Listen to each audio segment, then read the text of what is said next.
Plants, whether flowers, vegetables or fruit, will need nutrients, minerals and water to germinate, grow and produce.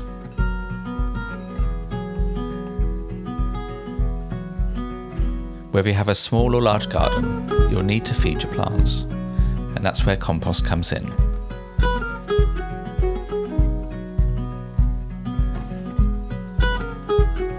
You can buy in compost, but that adds cost to your gardening when you have a lot of materials at home to make your own. Over the years I've been trying to make my own compost, but I've not really been happy with the result. I've done a little bit more reading, and I'm here to tell you what I've been doing wrong, and how I make my compost now. Compost is food for your plants. Without it, or other supplements, your soil will gradually become depleted, and you'll struggle to grow healthy plants.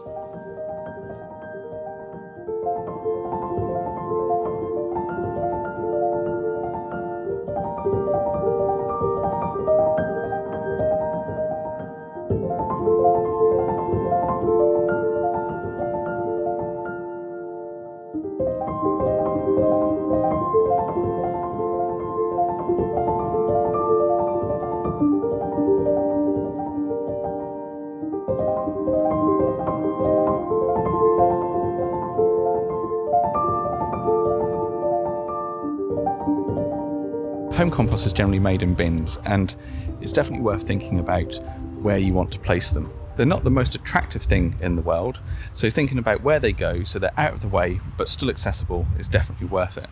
I've placed mine where I don't grow any plants, but it's within easy reach of the kitchen and also where I'm most likely to get a majority of my weeds from. Composting is a great way of managing garden and kitchen waste.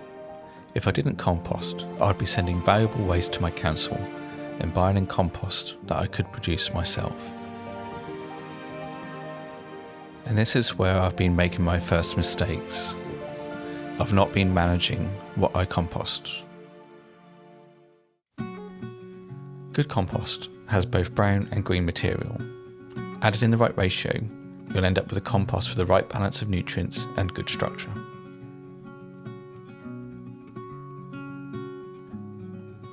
Browns are things that were alive a short while ago.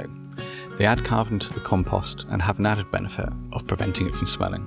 Browns can be old leaves, dried grass, newspaper or cardboard, and shredded paper. Greens are anything that were nitrogen rich and alive not that long ago, such as coffee grounds, veg scraps, old plants, fresh grass cuttings, rabbit or guinea pig droppings, horse or cow manure, weeds, and especially weeds that have not flowered. It's always worth drying out the weeds before adding it to the compost to make sure they're dead, or they'll just regrow when you spread the compost out. Stay away from dairy, meat or fatty products as it can attract vermin. Also keep dog and cat manure out as it can carry disease that's harmful to humans. In the past I've made the mistake of only adding green to my compost, mainly grass cuttings, and I ended up with a slimy mess. So what ratio of green to browns will I be composting this year? 2 browns to every 1 green. This can be achieved by using buckets. For every 1 bucket of green, add 2 buckets of brown. If you're struggling to get enough brown material, a 50-50 ratio, or getting what you can into the compost will be better than nothing.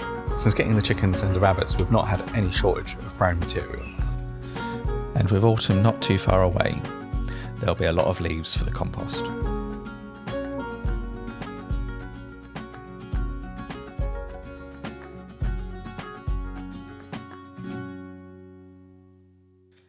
The second thing I've been doing wrong is not been turning my compost.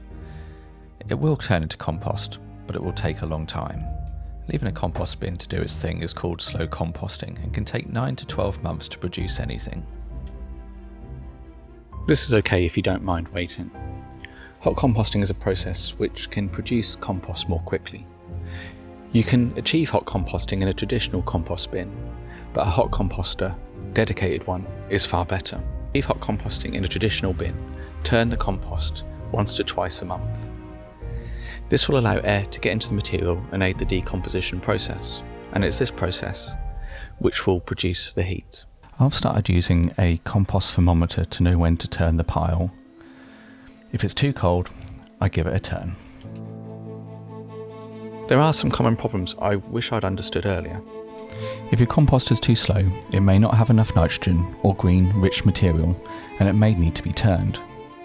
Compost bins can smell, and this is likely due to too much nitrogen.